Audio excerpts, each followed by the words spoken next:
భద్రాద్రి కొత్తగూడెం జిల్లా MLA camp కార్యాలయంలో కొత్తగూడెం, చుంచుపల్లి, లక్ష్మీదేవిపల్లి మండలాలకు చెందిన 135 మందికి 1,35,15,660 రూపాయల కళ్యాణ లక్ష్మి షాదీ ముబారక్ చెక్కులను ఎమ్మెల్యే కూనంనేని సాంబశివరావు పంపిణీ చేశారు. ఈ సందర్భంగా ఎమ్మెల్యే కూనంనేని సాంబశివరావు మాట్లాడుతూ కొత్తగూడెం నియోజకవర్గంలోని కొత్తగూడెం పట్టణం, చుంచుపల్లి, లక్ష్మీదేవిపల్లి మండలాలకు చెందిన 135 మంది లబ్ధిదారులకు 1,35,15,000 రూపాయల కళ్యాణ లక్ష్మి షాదీ ముబారక్ చెక్కులను పంపిణీ చేయడం జరిగిందని తెలిపారు. ఈ పథకం పట్ల పేదింటి మహిళలు సంతోషంగా ఉన్నారని, భవిష్యత్తులో ఇటువంటి సంక్షేమ పథకాలను ప్రభుత్వం సమర్థవంతంగా కొనసాగించాలని కోరారు.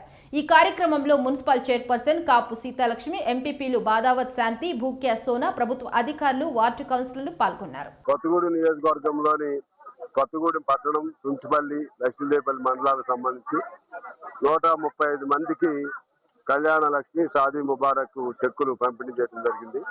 1,35,00,000 రూపాయలు ఇవాళ పంపిణీ చేయడం జరిగింది.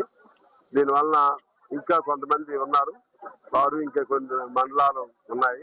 ఇవన్నీ కలిపి వాళ్ళు ఆడపడుచులు ఈ స్కీమ్ పట్ల సంతృప్తిగా ఉన్నారు. ఇటువంటి భవిష్యత్తులో ఇటువంటి అనేక సంక్షేమ కార్యక్రమాలని ప్రభుత్వం చేయాలని చెప్పి కోరుతూ అందరికీ నమస్కారం.